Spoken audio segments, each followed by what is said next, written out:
اسلامی عقائد میں سے نا ایک بنیادی عقیدہ آخرت ہے۔ جن چیزوں پر انسان ساری زندگی اعمال کرتا ہے وہ چیزیں ہوتی ہیں جو اس کے عقیدے میں شامل ہوتی ہیں۔ عقیدہ جس طرح کا ہوتا ہے اسی طرح کا انسان عمل کرتا ہے۔ جو اس کی سوچیں ہوتی ہیں، جو افکار ہوتے ہیں، اسی طرح اپنے شب و روز گزارتا ہے۔ جن لوگوں کا عقیدہ آخرت مضبوط ہوتا ہے نا کہ ہم نے اللہ کی بارگاہ میں کھڑے ہونا ہے، ہم نے اس کی بارگاہ میں جا کے اپنے اعمال کا حساب دینا ہے، عقیدہ آخرت مضبوط ہو تو لازمی طور پر اعمال سنور جاتے ہیں۔ انسان جواب دہی کے تصور کے ساتھ اپنے معاملات زندگی کو بار بار صحیح کرنے کی کوشش کرتا ہے۔ عقیدہ آخرت اسلامی عقائد میں بنیادی فکر کا عقیدہ ہے، اساس ہے عقائد کی۔ اگر کسی شخص کا یہ خیال ہو جائے کہ میں بس یہی زندگی ہے، کھا لو پی لو موج کرو، تو ظاہر ہے وہ فنا کا نام جب رکھ لے گا زندگی کو اور وہ دوبارہ اٹھنے کا قائل ہی نہیں ہوگا تو وہ تو کسی قانون کا پابند ہی نہیں رہے گا، وہ تو کسی چیز کی پابندی نہیں کرے گا، کسی چیز سے پرہیز نہیں کرے گا، من چاہی زندگی گزارے گا۔ عقیدہ آخرت، اللہ کی بارگاہ میں کھڑا ہونے کا تصور، یہ انسان کو سوار دیتا ہے۔ یہ ایک ایسا مراقبہ ہے جو تزکیہ نفس کر دیتا ہے، انسان کا باطن سنور جاتا ہے، اخلاقیات میں تبدیلی آتی ہے۔ پھر کوئی کیمرہ بھی نہ لگا ہو نا، کوئی بھی نہ دیکھ رہا ہو تو بندہ پھر بھی نیک ہو جاتا ہے، چونکہ اس کا خیال ہوتا ہے میرا رب مجھے دیکھ رہا ہے، صبح قیامت میں اپنے رب کی بارگاہ میں کھڑا کیا جاؤں گا۔ تو عقیدہ آخرت کی مضبوطی، اس تصور کا مضبوط ہونا امت مسلمہ کے لیے نہایت ہی ضروری ہے۔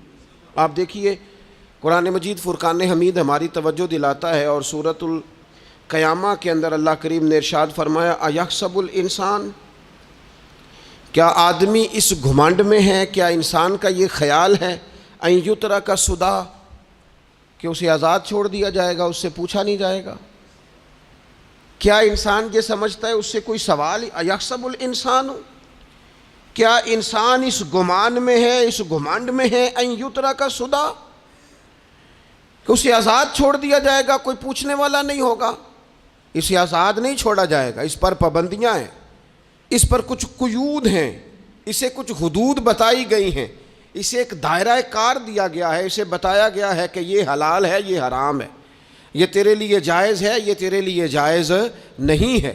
اس چیز کی حد تک تو آگے بڑھ سکتا ہے، یہاں سے اس لائن کو تو کراس نہیں کر سکتا۔ اس پر پابندیاں ہیں، ان پابندیوں کے بیچ رہ کے وہ زندگی گزارے گا۔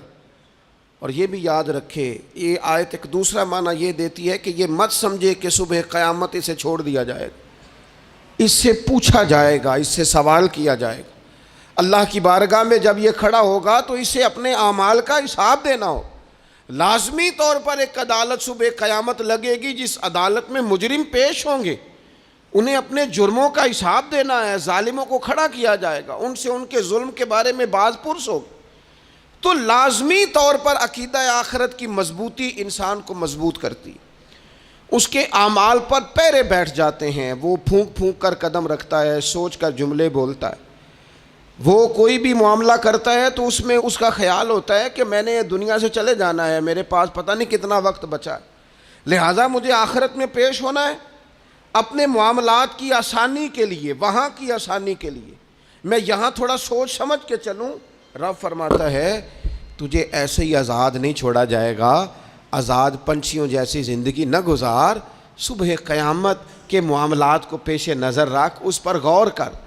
یہ تصور گھر کے باہر بھی پورا مضبوط ہونا چاہیے اور گھر کے اندر بھی پورا مضبوط ہونا چاہیے۔ انسان اپنے مالک سے ڈرے اور قیامت کے دن اس کی بارگاہ میں حاضری کا یقین رکھے، اور وہ یاد رکھے کہ یہاں جو کچھ، وہ دیکھیں نا، بچوں کو استاد پڑھاتا ہے، محنت کراتا ہے، اگر بچے نہیں پڑھتے تو ڈانٹتا بھی ہے، سمجھاتا بھی ہے، قائل بھی کرتا ہے، اور جب وہ آخری بات کرتا ہے تو پھر وہ پتہ کیا کہتا ہے؟ چلو ٹھیک ہے، اگر نہ پڑھو گے تو امتحان تو آنا ہی ہے نا، رزلٹ تو آنا ہے، پیپر میں بیٹھو گے نہیں آئے گا، فیل ہو جاؤ گے۔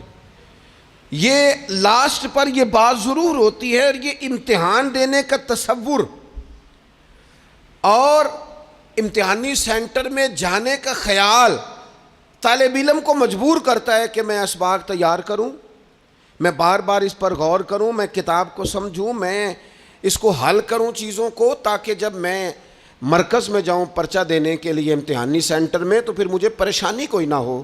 بس سمجھانے کے لیے بات عرض ہے کہ یہاں لوگوں کو بتایا جاتا ہے، قائل کیا جاتا ہے یہ حلال ہے، یہ حرام ہے، یہ تیرے لیے ٹھیک نہیں ہے، یہ تیری حدود ہیں، یہ تیرے قیود ہیں، یہ تیرا دائرہ کار ہے۔ لیکن اگر پھر بھی کوئی بندہ باز نہ آئے، پھر بھی کوئی شخص باز نہ آئے، تو پھر اس کو کہا جائے گا صبح قیامت اللہ خود حساب لے لے گا، پھر تجھے مالک اپنے سامنے کھڑا کرے گا، ثم لتسألن یومئذ عن النعیم، پھر وہ تجھ سے ایک ایک نعمت کے بارے میں سوال کر لے گا، پھر تجھے جواب دینا ہوگا۔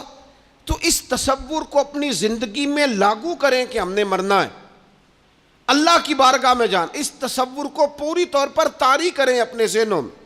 یہ جو رسمی سی بات ہے نا، پتہ نہیں کب چلے جانا ہے، جو جانے والے ہوتے ہیں ان کی کوئی تیاری بھی ہوتی ہے، جن کو پتہ ہوتا ہے نا وہ رمضان المبارک میں نا کئی دفعہ ایسا ہوتا ہے کہ ٹکٹیں نہیں مل رہی ہوتی ہیں اور عمرے کے ویزے لگ چکے ہوتے ہیں، تو ایجنٹ کہہ دیتے ہیں جانے والوں کو کہ تیاری رکھنا، کسی وقت بھی میرا فون آ جائے گا۔ تو لوگوں نے بیگ باندھ لیے ہوتے ہیں، سامان تیار کر لیا ہوتا ہے، سارے انتظامات کر کے رکھے، کیوں کہ پتہ نہیں کس وقت بلاوا آ جائے گا۔ تو روز کہتا ہے پتہ نہیں اللہ کی جانب سے کس وقت بلاوا آ جائے گا۔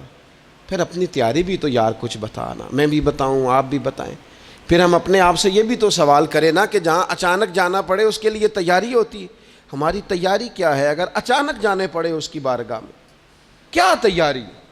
روز دیکھ رہے ہیں نا، کچھ لوگ روڈ پہ چڑھے تھے پہنچ نہیں سکے، ہاسپٹل گئے تھے پہنچ نہیں سکے، کچھ لوگ کسی فیلڈ میں کام کر رہے تھے ڈگری نہیں مل سکی، جا ہی نہیں سکے، وقت آ گیا۔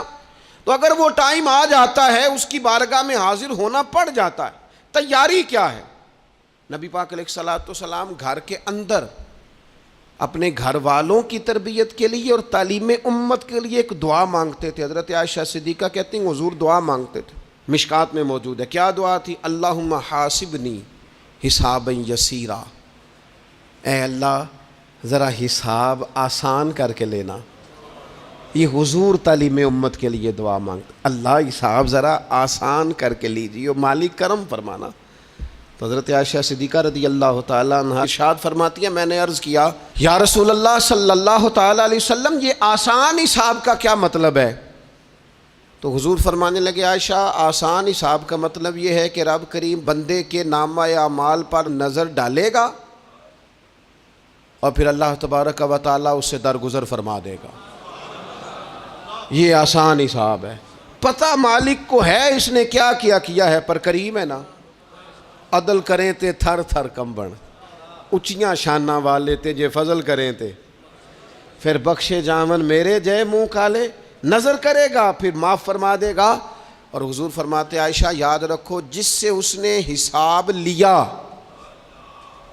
وہ پھر بڑی مشکل میں آ جائے گا، اس کے لیے مشکل ہو۔ اللہم حاسبنی حسابا یسیرا، اے اللہ تو حساب ذرا آسان کر کے لینا، ذرا آسان کر کے۔ یہ تعلیم امت کے لیے کہ امت کے دل میں خیال پیدا ہو کہ حساب دینا ہے، تو نے حساب دینا ہے، تو نے اپنے مال کا حساب دینا ہے، تو نے اپنے لفظوں کا حساب دینا ہے، تو نے معاملات کا حساب دینا ہے۔ تو جس کرسی پہ بیٹھا ہے، تو کلرک ہے یا صدر ہے، تو نے اپنی اس نشست کا حساب دینا۔ تو استاد ہے یا پیر طریقت ہے، تو مؤذن ہے یا خطیب ہے، تو جو بھی ہے تو نے حساب دینا ہے۔ تجھے تیرے منصب کے بارے میں پوچھا جائے گا، تجھے تیرے عہدے کے بارے میں پوچھا جائے گا، تجھے اپنی ذمہ داریوں کے بارے میں حساب دینا، اللہ کی بارگاہ میں تمہیں جا کے بتانا ہے کہ تم نے کیا اعمال کی۔ اس تصور کو پکا کریں اپنی۔ یہ تصور کتنا کو پکا ہونا چاہیے، دنیا کیا ہے اور آخرت کیا ہے۔ ہمارے ہاں لوگوں نے بہت بڑا لمبا چوڑا دنیا کا تصور بنا لیا، کار جہاں دراز ہے، لمبا تصور، دنیا داری کے لیے لمبی منصوبہ بندی، دور دور تک میں نے یہ کرنا ہے، پھر میں نے یہ کرنا ہے، پھر اس کے بعد انشاءاللہ یہ کر دینا۔ یہ تو آپ نے 300 سال کی پلاننگ بتا دی ہے، یہ تو 300 سال کی پلاننگ بتائی۔ کیا بتائیں تجھے اے باپ، کیا کار ہائے نمایاں کر گئے BA کیا, نوکر ہوئے, پینشن ملی, پھر مر گئے. زندگی تو اتنی سی ہے, اتنی لمبی منصوبہ بندی, اس میں آخرت کہاں ہے؟ اس میں اگر کسی مقام پر رب کی بارگاہ میں حاضر ہونا ہے تو وہ کہاں ہے؟ جو مرنے والے لوگ ہوتے ہیں ان کا تو جینا کچھ اور طرح کا ہوتا ہے, جن کو جانا ہوتا ہے ان کا رہنا تو کچھ اور طرح کا ہوتا ہے, جن کو کسی جگہ منتقل ہونا ہوتا ہے, جو عارضی مکانوں میں رہتے ہیں ان کا رہن سہن تو ذرا اور طرح کا ہوتا ہے. لیکن جو ہمارا انداز ہے, جو ہمارا رہن سہن ہے, جو ہمارا طریقہ کار ہے, وہ تو مستقل رہنے کا ہے. وہ تو لگتا ہے کہ کبھی چھوڑنے والے نہیں ہیں. اس میں تو کوئی ایسی چیز نظر نہیں آتی کہ جس میں ہم محسوس کریں کہ ہم نے چھوڑ کے جانا ہے. لیکن نبی پاک علیہ السلام نے جس دنیا کو ہم بہت بڑی دنیا سمجھتے ہیں, حضور نے اس کی مثال کیا دی؟ صحیح مسلم کی حدیث ہے. دیکھیں کتنا کھول کر اور کتنا آسان کر کے رسول پاک ہمیں بات سمجھاتے ہیں. دنیا کیا ہے, آخرت کیا ہے, یہ والی زندگی کیا ہے, آخرت کی زندگی کیا, بالکل کھول کر واضح کر کے نبی پاک علیہ الصلوۃ والسلام فرمانے لگے دنیا اور آخرت کی مثال اس طرح ہے جس طرح دریا بہہ رہا ہو اور کوئی آدمی اس میں انگلی ڈبوئے, جتنا پانی اس کی انگلی کو لگ گیا یہ دنیا ہے, اور جو باقی ٹھاٹھے مارتا دریا پیچھے ہے, سمندر پیچھے ہے, وہ سارا آخرت ہے. یہ اتنی سی دنیا ہے, یہ صحیح مسلم میں موجود ہے. اتنی سی دنیا کے لیے اتنے پاپڑ بیلنا, اتنی سی دنیا کے لیے اتنے ظلم کرنا, اتنی سی دنیا کے لیے اتنے حق ضائع کرنا, اتنی سی دنیا کے لیے اتنے لوگوں کے دل توڑنا, اتنے حقوق پہ ڈھاکہ ڈالنا, اتنا جبر کرنا, لوگوں کا مال کھانا, لوگوں کو تکلیف دینا, عزتیں اچھالنا, اتنی سی دنیا کے لیے. حضور فرمانے لگے اتنی سی ہے یہ دنیا, جتنا انگلی کو پانی لگ گیا ہے وہ جنت, جو نری جنت نہیں, خدا کا فضل ہے, جو اللہ کی عطا ہے اپنے بندوں کے لیے. میرے کریم فرمانے لگے اس جنت میں وہ نعمتیں ہیں نہ کسی آنکھ نے دیکھی, نہ کسی کان نے سنی, نہ تمہارے دل پر کبھی خیال ہی گزرا ہوگا کہ ہمارا رب ہمیں یہ جی عطا فرمانے والا ہے. تھوڑا سا نا 24 گھنٹوں میں کچھ ٹائم اپنی آخرت کے لیے, اپنے سارے معاملات کو مرتب کرتے ہوئے کچھ زندگی کے کام اپنی آخرت کے لیے. آپ یقین کریں بچوں سے لے کر بڑوں تک, ان پڑھ سے لے کر پڑھے لکھے تک, ہم نے جس کو اپنے مزاج کے مطابق کم فہم سمجھا اس سے لے کر دانشور تک دوڑ لگ گئی دنیا جمع کرنے کی. وہ ایک سوچ حضرت سلطان باہو رحمۃ اللہ علیہ فرمانے لگے, ہزاروں لوگ ان کی خدمت میں آیا کرتے تھے تو کہتے ہیں رابدہ طالب کوئی نہیں ملیا, تے جو ملیا ہے طالب زردہ ہو. یہ تو دعا کرانے آئے ہیں کہ میرا کاروبار نہیں چلتا, یہ تو دعا کرانے آئے ہیں کہ جناب وہ میرا جو ہے وہ فلانا کیس سلجھ گیا. رابدہ طالب کوئی نہ ملے. کوئی ایسا تو آتا جو کہتا میری اس سے ملاقات کرا دے, کوئی طریقہ بتائیں مالک معرفت کیسے دیتا ہے. کوئی تو ایسا آتا جو کہتا کہ آؤ نہ کچھ باتیں درد کی کریں, کچھ عشق رسول کی تم کرو, کچھ محبت مصطفیٰ کی میں کروں. کچھ ایسے آتے جو کہتے آؤ نہ کوئی ذکر چھیڑیں صدیق اکبر کا, کوئی بات کریں سیدنا فاروق اعظم کی, کچھ تذکرے ہو جائیں عثمان غنی کے, تھوڑی دیر ہو نہ جائے مولا علی کا تذکرہ. کچھ لوگ ہوتے نا ایسے جو اس طرح کے ہوتے, لیکن وہ ہر وقت دنیا داری, ہر وقت. اچھا کہیں اکتاتے بھی ہیں نا, تھک گئے کاروبار کر کر کے, کہیں اکتاتے بھی ہیں تو کرتے کیا ہیں, سیر کرنے چلے جاتے ہیں. میں جی بور ہو گیا ہوں کام کرتے کرتے, چلو میں اب ٹھنڈے علاقے میں چلتا ہوں. کبھی تو ایسا ہونا تو کہے میں نے بچوں کو بھی وقت دیا ہے, دوستوں کو بھی دیا ہے, یاروں کو بھی دیا ہے, صحت کو بھی دیا ہے, میں نے ٹائم اپنے شوق کو بھی دیا ہے, اب میں کسی کو ٹائم نہیں دوں گا, یہ چند گھنٹے میں صرف رب رسول کی بارگاہ میں حاضری دوں گا. تو ذرا جم کے قرآن پاک پڑھے, تو ذرا ذوق سے درود پاک پڑھے, تو ذرا شوق سے میرے محبوب کی نعت سنے, تو سارا زمانہ بھول جائے اور تو رج رج کے دعا مانگے اپنے رب کی بارگاہ میں, اپنی پریشانیاں عرض کرے, اپنے اندر کی کیفیت بیان کرے. دل جو سخت ہو گیا ہے, ذہن جو سخت ہو گیا ہے, جو طبیعت میں وہ نورانیت نہیں آ رہی, اس کی تو بات کرے. تو اپنے رب کی بارگاہ میں معافی کا سوال کرے، تو اس سے قیامت کے دن درگزر کرنے کے لیے عرض کرے، کچھ تو ایسا ٹائم نکلے۔ لیکن دوستو، ہم تو بالکل الجھتے ہی جا رہے ہیں۔ وہ معاملات زندگی ہیں کہ ختم ہی نہیں ہو رہے، شوق ہیں کہ ختم ہی نہیں ہو رہے، باتیں ہیں کہ بڑھتی چلی جا رہی ہیں۔ دور گزر گیا جب لوگ کہتے تھے کہ کوئی درود پاک بتائیں جس سے سرکار راضی ہو۔ ایک کی مسئلہ ہے، کام نہیں چلتا۔ ایک صاحب آئے، کام نہیں چلتا۔ میں نے کہا سورہ واقعہ پڑھا کریں۔ کہتے ہیں حضرت میں بڑی دیر سے پڑھ رہا ہوں۔ میں نے کہا چلیں کچھ صدقات دے کے دیکھ لیں۔ کہنے لگے بڑی دیر سے دے رہا ہوں۔ میں نے انہیں ایک اور وظیفہ بتایا، کہنے لگے یہ بھی مجھے کسی نے بتایا تھا، بڑی دیر سے کر رہا ہوں۔ تو میں نے انہیں کہا پھر میری ایک ناقص رائے یہ ہے کہ سارا کچھ کرنے کے بعد اگر ابھی تک پھر بھی آپ سمجھ رہے ہیں نا آپ کی مرضی کے مطابق آپ پر دروازے نہیں کھل رہے، پھر آپ صبر کریں، جو میرا رب چاہتا ہو اس پہ راضی رہ کے دیکھیں ذرا، پھر ذرا راضی رہ کے دیکھیں، پھر دیکھیں کہ مالک کا فیصلہ کیا ہے۔ وہ آپ کے حق میں کوئی رحمت والا فیصلہ ہی فرمائے گا، پھر ذرا انتظار کر کے دیکھیں، پھر ذرا صبر کر کے دیکھیں۔ پھر وہ کہتا وَبَشِّرِ الصَّابِرِينَ، محبوب یہ جنہوں نے صبر کیا ہے انہیں میری رحمت کی خوشخبری سنا دو۔ پھر وہ کہتا ہے باقیوں کے پاس مال ہوگا، دولت ہوگی، اقتدار ہوگا، بڑا کچھ ہوگا، ان اللہ مع الصابرین، صبر کرنے والوں کے ساتھ رب کریم ہوگا۔ پھر ذرا ٹھہر ہی جائیں، پھر تھوڑا حوصلہ ہی کر لیں، پھر اس کے فیصلے کا ذرا انتظار کر کے دیکھیں۔ ہم نہ من چاہیے زندگی کے پیچھے پریشان ہیں اپنی آخرت کے، اور آخرت کرتی کیا ہے؟ جب آپ کا آخرت پر یقین پکا ہو جاتا ہے نا، پھر لازمی طور پر انسان کے اعمال سنورتے ہیں۔ آپ یقین کریں سنورتے ہیں، 100% سنورتے ہیں۔ آپ آخرت پر جتنا یقین، حضرت عمر کا آخرت پر یقین پکا تھا نا، دنیا میں مکان ہی کوئی نہیں بنایا، پکا تھا۔ سیدنا مولا علی شیر خدا امیر المومنین بھی ہو گئے تو طامت پھر بھی پھٹی ہوئی تھی، پکا یقین تھا نا کہ اللہ نے ہمارے لیے آگے بڑی نعمتیں تیار کی ہوئی ہیں۔ حضور نے آ کے فرمایا تھا نا کہ عمر میں تیرا گھر دیکھ آیا ہوں جنت میں، یقین پکا تھا نا بڑا کچھ ملنے والا ہے۔ تو جن لوگوں کا پکا ہونا کہ میرا دیس میں گھر ہے، وہ پردیس میں بلڈنگیں نہیں بنایا کرتے، ان کو پتا تھا کہ ہمارے دیس میں گھر بنے ہوئے ہیں، لہٰذا یہاں وہ کسی پریشانی کا شکار۔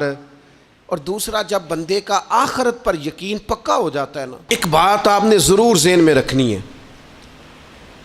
ہمارے محدثین نے لکھا ہے جس بندے کا صرف دنیا داری میں جینے کا مزاج ہو جاتا ہے نا، وہ بزدل ہو جاتا ہے، اور جس کا خیال ہوتا ہے نا زندگی عارضی ہے، صبح قیامت دوبارہ اٹھوں گا، وہ بندہ بہادر ہو جاتا ہے۔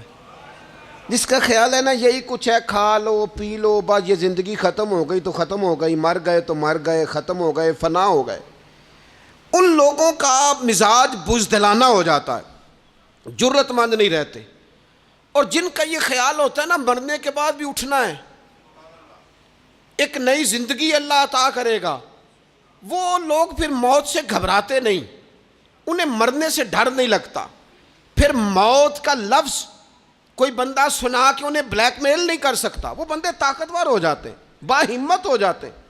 حضرت جابر بن عبداللہ فرماتے ہیں، بخاری میں حدیث ہے، فرماتے ہیں ایک احد والے دن ایک صحابی کھجور کھا رہے تھے، تو کھجور کھاتے کھاتے انہوں نے نبی پاک صلی اللہ تعالیٰ علیہ وسلم کی خدمت میں عرض کی، حضور اگر میں آج شہید ہو جاؤں تو کہاں جاؤں گا؟ تو محبوب فرمانے لگے میرا رب اپنے فضل سے تجھے جنت عطا کرے گا۔ حضرت جابر ابن عبداللہ رضی اللہ تعالیٰ عنہ فرماتے ہیں اس بندے نے کیا کیا، اس نے نا کھجور جتنی کھا لی تھی کھا لی، باقی نکال دی منہ سے، تلوار لی، میدان میں گئے، شہید ہو گئے۔ سبق ہمیں کیا دیا؟ کہنے لگے جب مرتے ہی اللہ تعالیٰ جنت عطا کرے گا، پھر کھجور کھاتے کھاتے رہنے والی دیر بھی کیوں کرنی ہے؟ پھر چھوڑو، جنت میں جا کے اللہ کے دیے ہوئے انعام کھائیں گے۔ کھجور کھانے کی بھی دیر برداشت نہیں کی۔ یہ آخرت کا اجر، آخرت میں رب کی بارگاہ میں کھڑے ہونے کا تصور بندے کو طاقتور کر دیتا۔ وہ بزدل، اقبال کیا کہتے ہیں؟ اقبال کہتے ہیں موت کو سمجھے ہیں غافل اختتام میں زندگی، یہ ہے شام میں زندگی، پھر صبح دوام میں زندگی۔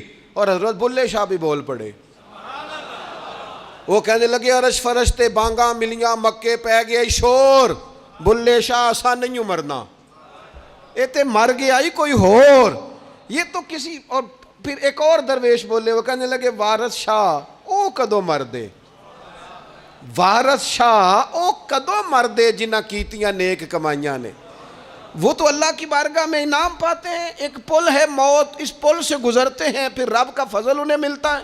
میں کئی دفعہ کہہ چکا ہوں، پھر کہتا ہوں، یہ جب بہت ٹینشن بن گئی نا، ڈپریشن بہت بڑھ گیا، کووڈ-19 کے دن تھے، کرونا کے، تو مجھے ایک سرکاری ادارے میں بلایا گیا جہاں اس عملے کو میں نے گفتگو کرنی تھی، اس عملے سے جو مریضوں کو دیکھ رہا تھا. کہنے لگے، مجھے وہاں کے جو ہیڈ تھے کہنے لگے پیر صاحب بڑا ڈپریشن بڑا ہے، لوگ ڈر رہے ہیں. وقتی طور پہ خوف بھی بڑا تھا. تو میں نے ایک صاحب سے وہاں کہا کہ اتنا خوف کس بات کا؟ کہنے لگے جی مجھے تو زیادہ ہجوم آ جائے تو میرا سانس نہیں نکلتا، تو قبر میں تو کھڑکی کوئی نہیں، تو تصور سوچ سوچ کے میں ڈرتا ہوں.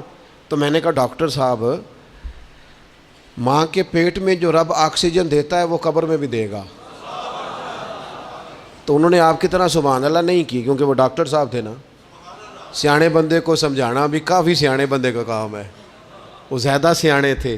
لیکن نا سوتے کو جگانا تو کام ہے، اور اگر جاگتے کو جگانا پڑ جائے تو بہت مشکل کام ہوتا ہے. وہ ڈاکٹر صاحب تھے. وہ کہنے لگے جی حضرت صاحب، وہ تو ماں سانس لیتی ہے تو وہ بچے کو جاتا ہے، وہ آکسیجن ماں کے سانس کی بنیاد پہ ملتی ہے، تو قبر میں وہ کیسے ہوگا؟ میں نے کہا چلیں ٹھیک ہے ڈاکٹر صاحب، آپ کی یہ دلیل بھی مان لیتے ہیں. وہ جو انڈے سے بچہ نکلتا ہے، وہ چاروں جانب کوئی سوراخ ہوتا ہے؟ ڈاکٹر صاحب نے قلم چھوڑ دیا، رکھ دیا. میں نے کہا چلو یہ بھی بتاؤ زندہ ہی نکلتا ہے؟ کہنے لگے بالکل. تو میں نے کہا سونا بھی نکلتا ہے؟ کہنے لگے بڑا ہی پیارا ہوتا ہے. میں نے کہا انشاءاللہ جب ہم قبروں سے نکلیں گے، مصطفیٰ کا صدقہ، یوم نحشر المتقین الی الرحمن وفدا، رب کہتا ہے تم جب نکلو گے نا قبروں سے، متقی مومن جب نکلیں گے تو رب کی بارگاہ میں مہمان بنا کر پیش کیے جائیں گے. اے رب دے پرونے ہون گے قیامت میں، وہ مہمان بنا کر پیش کیے جائیں گے اللہ کی بارگاہ، مہمان بنا کر. دوستو، قبر صرف دوزخ کا گڑھا نہیں ہے، دوزخ کا گڑھا بھی، لیکن اس کے لیے جس نے دنیا میں رہ کے صرف دنیا کٹھی کی، آخرت کے لیے جمع کچھ نہیں کیا، اور جس نے یہاں رہ کے وہاں کے لیے کوشش کی، صبح سے شام تک ڈرا کہیں میرا رب ناراض نہ ہو جائے، کہیں حضور کی بتائی ہوئی حدیں معاذ اللہ مجھ سے کراس نہ ہو جائے. جس نے محتاج زندگی گزاری، اس کی قبر گڑھا نہیں، کھڈا نہیں، بلکہ حضور فرماتے ہیں روضۃ من ریاض الجنہ، اس کی قبر تو باغ ہے، باغ. ایک منٹ کے لیے صرف سوچنا، بندہ فوت اور سیدھا اسے باغ میں چھوڑا ہے کوئی، باغ ہے قبر، باغ. اور باغ بھی معمولی نہیں، معمولی کیاری نہیں، روضۃ من ریاض الجنہ، جنت کے باغوں میں سے باغ. اور باغ اتنا سونا ہے جس میں آنکھ کھلے گی تو پہلی زیارت ہی مدینے والے رسول کی نصیب ہوگی. تو خوف آتا ہے وہاں جاتے ہوئے. پہلے بھی میں نے کہا تھا، پھر کہتا ہوں، وہ مرحوم آسی نے کہا تھا، آج پھولے نہ سمائیں گے کفن میں آسی، او قبر کی رات ہے ان سے ملاقات کی رات. آج تو ملاقات. تو یہ جو عقیدہ آخرت ہے یہ انسان کو بزدل نہیں کرتا، بہادر کر دیتا ہے. جو لوگ عقیدہ آخرت نہیں رکھتے بزدل ہو جاتے ہیں، اور لازمی طور پر بزدل ہو جاتے ہیں. اسی طرح یہ جو عقیدہ آخرت ہے یہ صبر و تحمل پیدا کرتا ہے انسانی زندگی میں، ٹھہراؤ پیدا کرتا ہے. انسان محسوس کرتا ہے کہ کل دنیا یہ نہیں، آگے بھی اللہ بڑا کچھ عطا فرمانے والا ہے. اس کے مزاج کے اندر تحمل، بردباری، سکون رہتا ہے. یعنی نہیں بھی اگر کسی مظلوم کو انصاف مل سکا دنیا میں تو وہ پھر بھی بے صبرا نہیں ہوتا، وہ ٹھہراؤ کا شکار ہے. اسے پتہ ہے قیامت کے دن بھی ایک عدالت لگے گی، اللہ کی بارگاہ میں جانا ہے. نبی پاک علیہ الصلوۃ والسلام نے فرمایا اگر سینگوں والی بکری نے بغیر سینگوں والی بکری کو تکلیف دی ہوگی تو قیامت کے دن اسے بھی بدلہ دینا پڑے گا. تو یہ تحمل پیدا کرتا ہے، انسان کو ایک حوصلہ ہوتا ہے کہ ساری عدالتیں یہاں نہیں، قیامت میں بھی لگنی. جب انسان عقیدہ آخرت رکھتا ہے نا تو پھر اس کے لیے نا رب کے رستے میں خیرات کرنا بڑا آسان ہو جاتا ہے. پھر نہ وہ محسوس کرتا ہے کہ میں نے سارا کچھ یہاں کے لیے جمع نہیں کرنا، کچھ میں نے وہاں کے لیے بھی جمع کرنا ہے. وہ پھر اپنی آخرت کے لیے کچھ نہ ایک بینک آخرت کا بھی بنا لیتا ہے، اس میں بھی کچھ نہ کچھ جمع کراتا رہتا ہے. اسے پتہ ہوتا ہے کہ میں نے اللہ کی بارگاہ میں حاضر ہونا ہے، وہاں کی بھی کچھ نہ کچھ تیاری. نبی پاک صلی اللہ تعالیٰ علیہ وسلم نے بکرا بھیجا گھر میں ذبح کرنے کے لیے، تو سرکار تشریف لائے سر شام، تو فرمایا کیا بنا؟ عرض کی یا رسول اللہ صلی اللہ تعالیٰ علیہ وسلم سارا بانٹ دیا ہے، محلے داروں میں، رشتہ داروں میں، غریبوں میں سارا بانٹ دیا، بکرے کی ایک دستی صرف بچی ہے، آپ کے لیے رکھی ہے۔ تو حضور نے توجہ کیا دلائی، محبوب نے کس طرف رخ کیا؟ حضور فرمانے لگے اپنے اہل خانہ سے، ازواج مطہرات سے، کریم فرمانے لگے عائشہ وہ جو تم نے بانٹ دیا ہے نا وہ سارا ہی بچ گیا ہے، وہ سارا ذخیرہ ہو گیا، وہ جمع ہو گیا ہے آخرت کے لیے، وہ ہمارے پاس بچ گیا ہے۔ یہ جو تم سمجھتے ہو نا یہ بچا کے رکھا ہے، یہ تو ہم استعمال کر لیں گے، وہ ہم نے سیو کر لیا ہے، وہ بچ گیا ہے۔ حضرت ابو ذر غفاری رضی اللہ تعالیٰ عنہ اپنے خادم سے کہنے لگے کہ مجھے پتہ چلا ہے یہاں فلاں جگہ کچھ غریب لوگ آئے ہیں، تو اس طرح کرنا، جو اچھا اونٹ ہے نا میرے اونٹوں میں سے، اچھا اونٹ وہ ذبح کر کے نا تو ان سارے گھروں میں تقسیم کر دو، جتنا گوشت وہاں بھیجو گے اتنا ہی میرے گھر میں بھی بھیج دینا۔ آپ کا وہ خادم کہتا ہے میں نے اپنی سمجھ کے مطابق اچھا اونٹ ذبح کر کے گوشت بنا کے میں نے بانٹا، اور میں نے اس طرح کیا کہ وہ حضرت ابو ذر غفاری کے گھر بھی اتنا ہی گوشت بھیجا جتنا تمام غربا کے ہاں میں نے بانٹا تھا۔ شام کو جناب ابو ذر غفاری اپنے اونٹوں کے باڑے میں آئے جہاں باندھا کرتے تھے اپنی حویلی میں، تو آ کے دیکھا کہ وہ سرخ بہترین اونٹ جو سب سے بہترین تھا وہ تو کھڑا ہے۔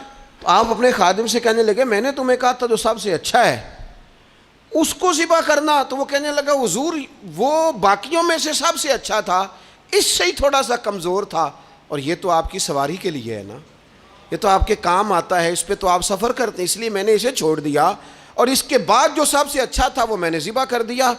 تو حضرت ابو ذر غفاری فرمانے لگے تو شاید سمجھا نہیں، میں اسے بھی سواری کے لیے رکھنا چاہتا تھا پر اپنی آخرت کی سواری کے لیے، میرا دل تھا وہ جو آخرت میں سفر کرنا ہے نا، دشوار گزار گھاٹیاں ہیں، ان گھاٹیوں کے لیے وہ اونٹ میرے کام آ جائے گا، لہذا میں نے تجھے کہا تھا جو سب سے بہتر ہو وہ دے دینا تاکہ ذرا میری آخرت کی سواری بن جائے، تاکہ میں ذخیرہ کر لوں۔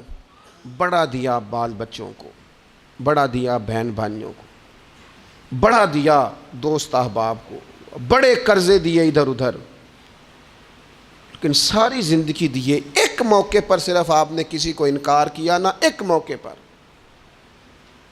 تو وہ پچھلے جو 99 دفعہ آپ نے دیا ہوتا ہے وہ اس کا بھی منکر ہو جاتا ہے، وہ کہتا ہے تو نے کدی کام تے کام ہی نہیں آیا، وہ تو نے تو میری امید ہی توڑ دی، وہ سارے شکوے ساری زندگی کہاں خرچ کر دی بلا، کس مقام پر۔ اور یہاں حال یہ ہے کہ حضور فرماتے ہیں جب تو صدقہ دیتا ہے تو رب اسے اپنے دستے قدرت میں لیتا ہے، اور اس طرح تمہارے صدقے کو پالتا ہے جس طرح تم اپنے گھر میں بچھڑا نہیں پالتے، اس طرح صبح قیامت تمہیں وہ نتیجے کے طور پر پلا ہوا صدقہ ملے گا۔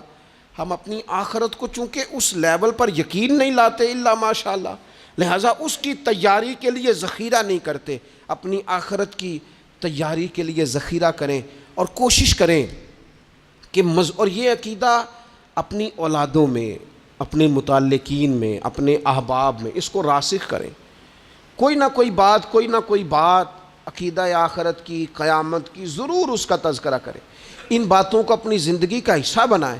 اگر عقیدہ آخرت نہ ہو تو دنیا کی ساری چیزیں ویسے ہی لوگوں کو عجیب لگنے لگ جائیں، اگر کوئی قیامت ہی قائم نہ ہو تو مظلوم رہ گیا، ظالم نے تو پھر ظلم ہی کمایا، وہ تو پھر دندناتا پھرے گا۔ تو رب کہتا ہے اَيَحْسَبُ الْإِنسَانُ أَن يُتْرَكَ سُدًى، کیا انسان سمجھتا ہے کہ اسے یوں ہی چھوڑ دیا جائے گا، کوئی اسے آزاد ہی چھوڑ دیا جائے گا، کچھ پوچھا ہی نہیں جائے گا؟ صبح قیامت سوال ہوں گے، رب کی بارگاہ میں حاضری ہوگی، اللہ کے حضور سوالات کے جواب دینے ہوں گے، لہٰذا اپنی زندگی کے اعمال کو مرتب کرتے وقت، کوئی بھی کام کرتے وقت ایک تصور ضرور ذہن میں رکھیں کہ مجھے صبح قیامت اس کا حساب دینا ہے۔ یہ جو جواب دہی کا تصور ہوتا ہے یہ انسان پر پہرے دار ہوتا ہے، یہ اس کو مضبوط کرتا ہے، اس کی عقیدے کی بنیادیں اس کے عمل کو طاقتور کر دیتی ہیں۔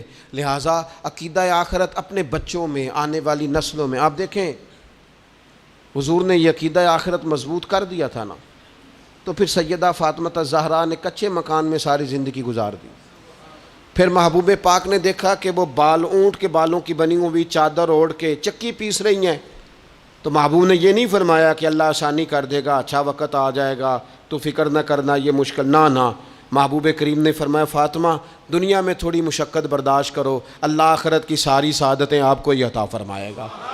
گویا کریم نے فرمایا آپ کو یوں ہی زندگی گزارنی ہے، یہی طرز رکھنی ہے، اسی طرح ہی آپ کو وقت گزارنا ہے۔ جو آرام کا وقت ہے وہ اللہ تعالیٰ جنت میں عطا کرے گا۔ عقیدہ آخرت کی مضبوطی، تھوڑا سا ہمارے ایک بڑے قریبی دوست تھے، بڑا میرا ان سے پیار تھا، 34.5 سال عمر، خود ہارٹ اسپیشلسٹ ڈاکٹر، لیکن یہ پچھلے ہفتے وہ مریضوں کو چیک کر کے نیچے آ کے دفتر میں بیٹھے ہیں۔ ایک تو لوگ کہتے ہیں نا ہسپتال پہنچ جاتا تو شاید بچ جاتا، تو ہاسپٹل کے اندر ہی تھے، اور ابھی چڑھتی جوانی، 34-35 سال عمر۔ لیکن کمال یہ تھا کہ میرے جیسے کئی لوگوں نے بھی آنسو اس لیے بہائے کہ اتنی چڑھتی جوانی میں اتنے خوبصورت ماحول کے اندر بھی انہوں نے مزاج خیر خواہی کا بنایا ہوا تھا، ہر شخص سے حسن کلام اور رب رسول کی طرف اپنا لگاؤ، نماز کی پابندی، جب بھی حال پوچھنا تو کہتے تھے اللہ اور اس کے رسول کا فضل ہے۔ تو اپنی زندگی میں جن لوگوں کا تصور آخرت مضبوط ہو جاتا ہے وہ کئی دفعہ جلدی بھی سمٹ کر چلے جائیں تو ان کے حق میں رحمت والے فیصلے ہوتے ہیں۔ اللہ تعالی ہمیں سمجھنے کی توفیق عطا کرے۔